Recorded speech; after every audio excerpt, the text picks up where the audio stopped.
एक समय की बात है, एक छोटे से गांव में एक मुखिया हुआ करता था जिसका नाम रघुनाथ था।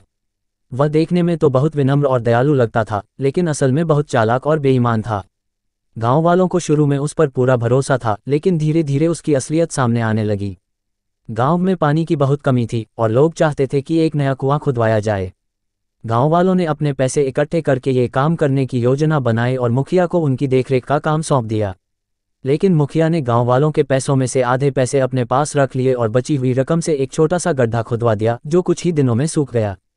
जब गांव वालों ने पूछा कि कुआं इतना छोटा क्यों बना, तो मुखिया ने बहाने बनाते हुए कहा, हमारे पास पैसे पूरे नहीं थे, जितना हो सका हमने उतना कर दिया।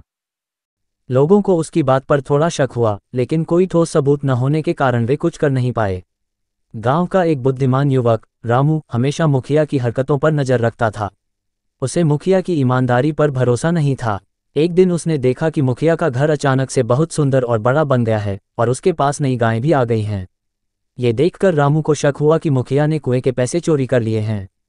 रामू ने गांव के कुछ लोगों को इकट्ठा किया और सभी ने मिलकर मुखिया के घर की तलाशी ली। वहां छुपाकर रखे गए सोने के सिक्के और नकदी मिली, जो गांव वालों के चंदे के थे।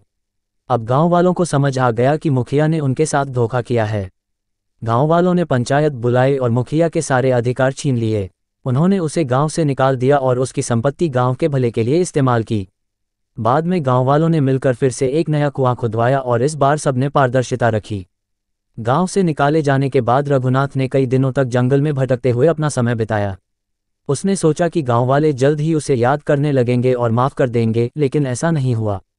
गांव अब पहले से ज्यादा खुशहाल था और नया कुआं भी अच्छे से काम कर रहा था। रघुनाथ ने एक नए गांव में जाकर अपनी पहचान छिपा ली और वहां खुद को एक समझदार और अनुभवी व्यक्ति के रूप में पेश किया। धीरे धीरे उसने वहां के लोगों का विश्वास जीत लिया और मुखिया बनने की कोशिश करने लगा। लेकिन इस बार उसकी चालाकी को पकड़ने वाला कोई और था, वही गांव का रामू, जो किसी काम से उस गांव में आया हुआ था। रामू ने देखा कि रघुनाथ फिर से लोगों को ठगने की कोशिश कर रहा है। उसने तुरंत गांव वालों को सतर्क किया और बताया कि यह आदमी पहले भी एक गांव को लूट चुका है। गांव वालों ने मिलकर उसकी सच्चाई उजागर की और उसे वहां से भगा दिया। हर जगह से दुत्कारे जाने के बाद रघुनाथ को एहसास हुआ कि बेईमानी से कहीं भी सम्मान नहीं मिलता।